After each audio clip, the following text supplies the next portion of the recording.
भारतीयों के आतिथ्य की बड़ी प्रशंसा हुई, उसका पहली बार उन्होंने अनुभव किया। हमारे विविधता से की सजी संस्कृति का गौरव उन्होंने अनुभव किया। केवल भूतकाल की बात नहीं, हमारी वर्तमान की जो उमंग भरी उड़ान है उसको भी उन्होंने प्रत्यक्ष देखा, दुनिया भर के देशों के लोगों ने। और हमारे मन की जो सद्भावना है, प्रामाणिक सद्भावना है, अफ्रीकन यूनियन को सदस्य बनाने में पहले ही दिन परिषद का घोषणा पत्र एक मत से कराने में, और हमारी राजनीतिक कुशलता भी उन्होंने देखी, हमारी प्रामाणिक सद्भावना भी उन्होंने देखी। विशेषकर आर्थिक विषयों पर केंद्रित जो परिषद होती थी उसमें पहली बार वसुधैव कुटुंबकम की बात कही गई। महिलाओं के उन्नति की, महिलाओं के नेतृत्व की बात कही गई और वो मानव केंद्रित बात हो गई। उसमें करुणा के ग्लोबलाइजेशन की बात भी यहां जो C20 हुआ था वहां रखी गई थी। ऐसा एक प्रसंग हमको एक झलक देके गया कि हमारा स्थान आज दुनिया में क्या बना है। हमारे नेतृत्व के कारण भारत का एक विशिष्ट स्थान दुनिया के अग्रणी देशों में बन गया। इसको हमने अनुभव किया। ऐसा अभिनंदनीय कार्य हमारे सामने हुआ है।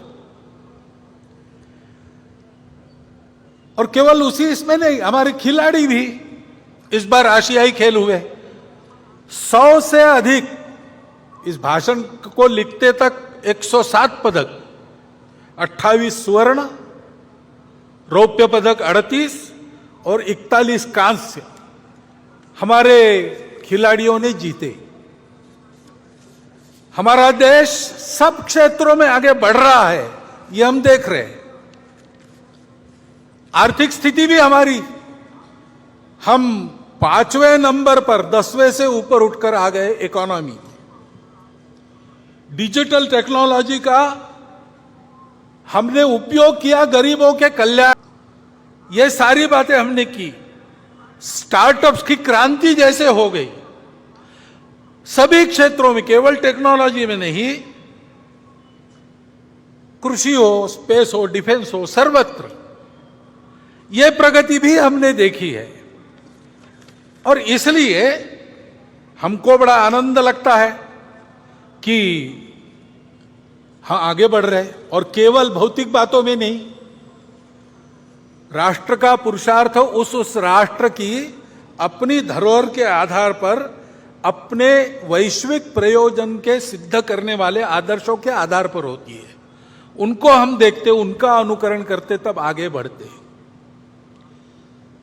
हमारे संविधान के पृष्ठ पर जिनका चित्र है वो हमारे राष्ट्रीय आदर्श भगवान राम, उनके बाल स्वरूप का रामलला का मंदिर अयोध्या में बनने जा रहा है। अपने मंदिर में रामलला प्रवेश करने वाले हैं 22 जनवरी को। यह प्रसंग हम देखने वाले हैं। उसमें सब लोग तो आ नहीं सकेंगे, सुरक्षा की बात रहेगी, वहां के व्यवस्थाओं की बात रहेगी। धीरे धीरे बाद में जाएंगे अपनी अपनी सुविधा से। परंतु उस दिन अपने सारे देश में हम अपने अपने जगह, अपने छोटे छोटे मंदिरों में ऐसा वातावरण बना सकते हैं। भगवान राम धर्म की मर्यादा के प्रतीक है। समाज में सब लोगों को अपनाने वाले भगवान राम थे। भगवान राम करुणा के प्रतीक है। इन सब बातों को ध्यान में रखते हुए ऐसा आत्मीयता का, सर्वसमावेशकता का, समरसता का, प्रेम का, स्नेह का वातावरण, धार्मिकता का वातावरण सर्व देश में बने, ऐसे छोटे छोटे कार्यक्रम अपने जगह पर तो हम कर ही सकते हैं। परंतु ये सारे प्रसंग भारत का एक अमृत काल देखने का सौभाग्य हम सबको मिला है। और इसलिए शताब्दियों की संकट परंपरा को पार हमने किया है और हम आगे बढ़ रहे हैं, ऐसा ध्यान में आता है।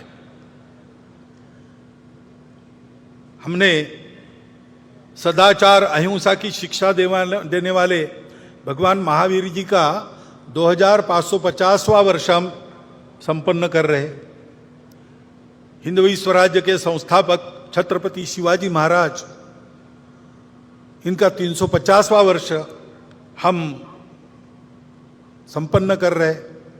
महर्षि दयानंद सरस्वती, जिन्होंने अंग्रेजों के गुलामी से मुक्त होने के लिए, योग्य बनने के लिए हमको फिर से अपने मूल की ओर खींचा और उसकी स्पष्ट और यथार्थ कल्पना दी, रूढ़ी कुरीतियों को बाजू रखकर वास्तविक अर्थ क्या है वो बताया। उनका 200वां वर्ष हम संपन्न कर रहे। ऐसे ही रानी दुर्गावती, भारतीय महिलाओं की शक्ति, उद्यम, साहस, धैर्य, बुद्धि, शक्ति, पराक्रम, प्रशासकीय कुशलता, प्रजाहित दक्षता, इसका परिचय देने वाली, उनका 500वां वर्ष। और साथ साथ भक्ति का परिचय देने वाली संत मीराबाई, इनका 550वां वर्ष। ये अभी हम संपन्न करने वाले हैं, आगे उनका वर्ष है। ऐसे ही अपने राजनीतिक प्रशासन की कुशलता के साथ साथ, प्रजाहित दक्षता के साथ साथ, जो अपने जीवन को सामाजिक विषमता के निर्मूलन के लिए लगा चुके, ऐसे कोल्हापुर के छत्रपति शाहू महाराज का, उनका भी 150वां जयंती वर्ष हम मना रहे।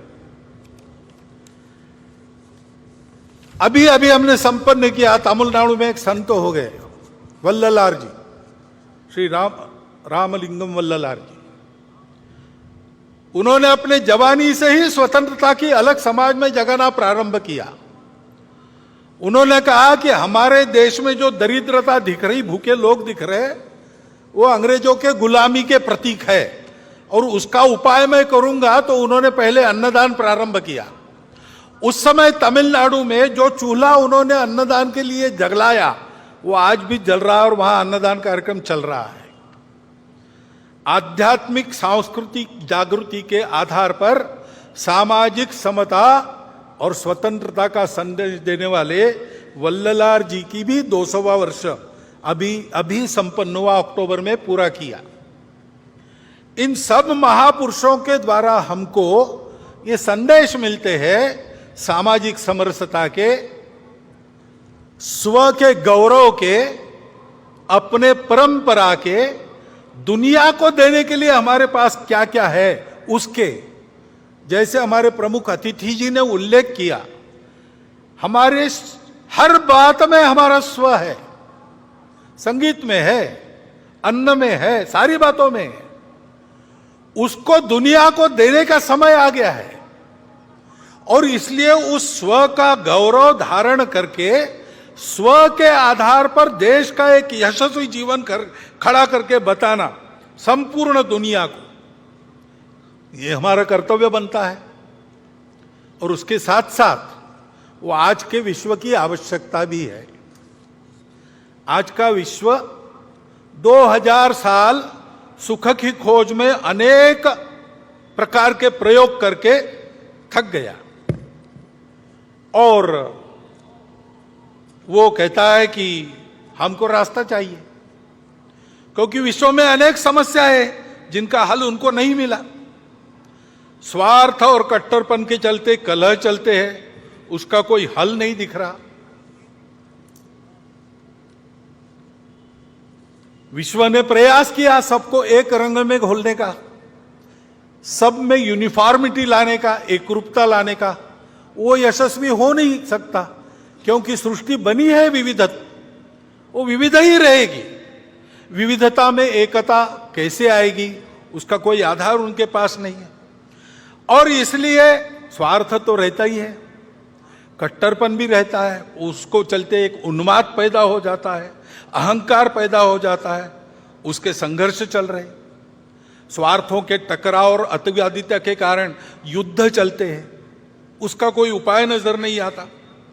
प्रकृति विरुद्ध जीवन शैली, जीवन में स्वैरता, अनिर्बंध उपभोग, आत्यंतिक व्यक्तिवाद, अमर्याद शोषण, अधूरी दृष्टि के कारण उपजने वाले ये सारे दोष है, उसके चलते जो समस्याएं पैदा हुई है पर्यावरण की वगैरह, विश्व को उसका रास्ता नहीं दिख रहा है और उसकी भी अपेक्षा है कि भारत रास्ता दिखाए। भारत को अपने देश में इन समस्याओं का निराकरण करके रास्ता दिखाना होगा। अपने देश में भी ये समस्याएं हैं, बड़ी बात नहीं, समस्या होना कोई गलत नहीं, जीवन में समस्या रहती है और हम आज दिखा रहे कि हम सामना करके उन समस्याओं का उपाय करेंगे। हमारे यहां भी रहती है समस्या, पर्यावरण की समस्या हम देखते हैं, संकट हम पर भी है। अभी हिमालय क्षेत्र में जोशीमठ में घटनाएं हुई, हिमाचल प्रदेश में घर धंसने लगे, उत्तराखंड में हुआ, पूरे हिमाचल क्षेत्र में ये जो प्रकृति का प्रकोप दिखता है, चर्चा करते लोग कि क्या होगा, यहां भी गड़बड़ हुई तो कैसे होगा, कोई बड़ा संकट आने वाला है क्या? आने वाला होगा तो होगा, लेकिन डरने की क्या बात है, उसका उपाय करने की बात है। महत्वपूर्ण क्षेत्र है, हमारी उत्तर सीमा इस क्षेत्र से बनती है, हमको सीमा सुरक्षा का भी विचार करना पड़ेगा। इस क्षेत्र में उत्तर भारत की सारी बड़ी नदियां जल लाती है, चीन को भी जल ले जाती है, दक्षिण पूर्व एशिया को भी जल ले जाती है। इस क्षेत्र का खराब होना, इसका मतलब हमारी जल व्यवस्था का खराब होना होता है। तो जल सुरक्षा का भी विचार करना पड़ेगा, पर्यावरणीय स्वास्थ्य का भी विचार करना पड़ेगा। उत्तर को हिमालय की दीवार खड़ी है, इसलिए हमारे यहां 6 ऋतु चलते हैं, वर्षा होती है मौसमी हवाओं के कारण, वो हवाएं वहां टकराती है, फिर से भारत में वापस आती है, जाते समय आते समय वर्षा होती है। इसमें अगर बदल हुआ तो पर्यावरण का संकट भी है और इसलिए दक्षिण पूर्व एशिया की दृष्टि से, भारत की सुरक्षा की दृष्टि से उस क्षेत्र में चीन दस्तक दे रहा है। जल सुरक्षा, पर्यावरणीय सुरक्षा, सीमा की सुरक्षा, कुल मिलाकर अपने देश के स्वास्थ्य के लिए उस हिमालय क्षेत्र का एक क्षेत्र के नाते अलग सा विचार करते हुए इसको कैसे करना, इसको हमको तय करना पड़ेगा। ये तो एक क्षेत्र विशेष की समस्या हो गई, परंतु कुल मिलाकर ही हम अगर देश की स्थिति देखते हैं तो देश आगे बढ़ रहा है, आत्मविश्वास बढ़ रहा है, आगे जाना है, लेकिन आगे जाते समय दुनिया को नया रास्ता दिखाना है अपने स्व के आधार पर। तो हम लोगों को दुनिया की नकल नहीं करनी है, हम लोगों को अपना रास्ता बनाना है। बाकी बातों का प्रयोग दुनिया ने कर लिया, हमको आज के समय में अपनी बातों के आधार पर एक यशस्वी प्रयोग दुनिया को देना है। देश का जीवन कैसे खड़ा किया जा सकता है स्व के आधार पर, और यह नहीं कि हम नहीं कर रहे, हम कर रहे। सरकारी नीतियों में भी यह प्रकट हो रहा है, नई अंग्रेजी में कहते हैं इनोवेटिव, ऐसे उपाय करके अपना देश आगे बढ़ रहा है, नीतियां ऐसे चल रही है। लेकिन प्रशासन ने भी ऐसा चलना चाहिए, तो प्रशासन के दिमाग में यह बात चाहिए, वो पूरी है ऐसा लगता नहीं, उनको तैयार होना पड़ेगा। और शासन प्रशासन तो अपना काम कर ही लेंगे, परंतु समाज को भी करने की आवश्यकता है। समाज को भी अपने स्व का पूर्ण ज्ञान होना चाहिए, यह समझ में आना चाहिए कि हमारी सब बातों में हमारा स्व है, इसलिए हमारी कौन सी बातें काल सुसंगत है उनको रखना चाहिए, कौन सी ऐसी बातें दुनिया में चल रही जिससे हमको सीखना है उसको हमको लेना है, परंतु देशानुकूल बनाकर लेना है, और कौन सी ऐसी बातें हैं जो हमारी अपनी है वो समयानुकूल है कि नहीं, काल सुसंगत है कि नहीं, ये देखते हुए उनमें आवश्यक परिवर्तन करते हुए जो कालबाह्य हो गई उनको छोड़ते हुए हमको भी अपने आचरण को बदलकर आगे चलना चाहिए। क्योंकि संपूर्ण देश को आगे बढ़ना है तो शासन की स्व आधारित युगानुकूल नीति बन रही है, धीरे धीरे ही बनेगी। गलत नीति पर पोथी निष्ठता के कारण या भ्रामक कल्पनाओं के कारण इतना आगे चले गए थे, एकदम अबाउट टर्न नहीं हो सकता। ऐसे हम गए, अब धीरे धीरे मुड़ रहे हैं, वो काम होगा, परंतु उसके साथ साथ हमको प्रशासन की तत्पर सुसंगत लोकाभिमुख कृति चाहिए। और हमारे लिए सबसे महत्वपूर्ण है समाज का मन वचन कर्म से सहयोग और समर्थन। इससे देश की स्थिति में परिवर्तन आएगा। आज की हालत में अपने मूल्यों पर हम खड़े होकर अगर परिवर्तन लाते हैं तो उससे दुनिया को नया रास्ता मिल जाएगा। अब ये हम करने लगे, लेकिन थोड़ा और एक बात का भी ध्यान रखना पड़ेगा। दुनिया में कुछ लोग हैं, भारत में भी कुछ लोग हैं जो नहीं चाहते कि भारत खड़ा हो, और इसलिए समाज में कैसे विभेद पैदा करना, समाज की सामूहिकता जो निर्माण हुई उसको कैसे तोड़ना, अलगाव और टकराव कैसे पैदा करना, ऐसा वो प्रयास करते हैं। अपनी असावधानी के कारण, अपने अविवेक और परस्पर अविश्वास के कारण हम भी कभी कभी उसमें फंस जाते और अप्रत्याशित उपद्रव खड़े हो जाते। क्योंकि भारत का उत्थान होगा तो कलह मिटेंगे, भारत का उत्थान होगा तो दुख जाएगा, शोषण जाएगा। इनके आधार पर अपने स्वार्थ का धंधा करने वाली दुनिया की और अंदर की जो ताकतें हैं, भारत बड़ा होने से उन पर मर्यादा आएगी, वो अपने खेल नहीं खेल सकेंगे। इसलिए इनका निरंतर विरोध चलता है। विरोध करने के लिए किसी विचारधारा का आवरण ये लोग ओढ़ लेते हैं, बड़ी चिकनी चुपड़ी बातें करते हैं, कोई बड़ा उद्देश्य, मन लुभावन उद्देश्य ऐसा घोषित करते कि हम इसके लिए काम कर रहे हैं, लेकिन उनका उद्देश्य दूसरा ही रहता है, अपना उल्लू सीधा करने का रहता है। और कोई भी हो, किसी भी विचारधारा का हो, वो खाटी संघ वाला हो या कम्युनिस्ट हो, अगर वो प्रामाणिक है, निस्वार्थ बुद्धि से काम कर रहा है, तो उनके लिए वो बाधा ही बनता है। ये जानकर ऐसे सब लोगों का वो विरोध करते हैं। अभी एक नया नाम उनका चलता है दुनिया में, कल्चरल मार्क्सिस्ट या वोक, यानी जगे हुए, वोकिज्म, ऐसे शब्द चलते हैं।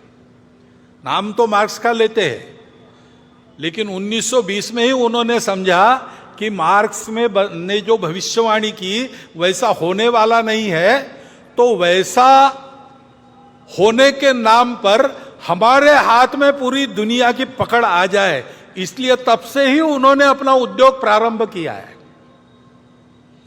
इसलिए उसी समय उन्होंने मार्क्स की बातों को भुला दिया और आगे बढ़ रहे। और आजकल वो जो कहते हैं और बोलते और बताते हैं, विश्व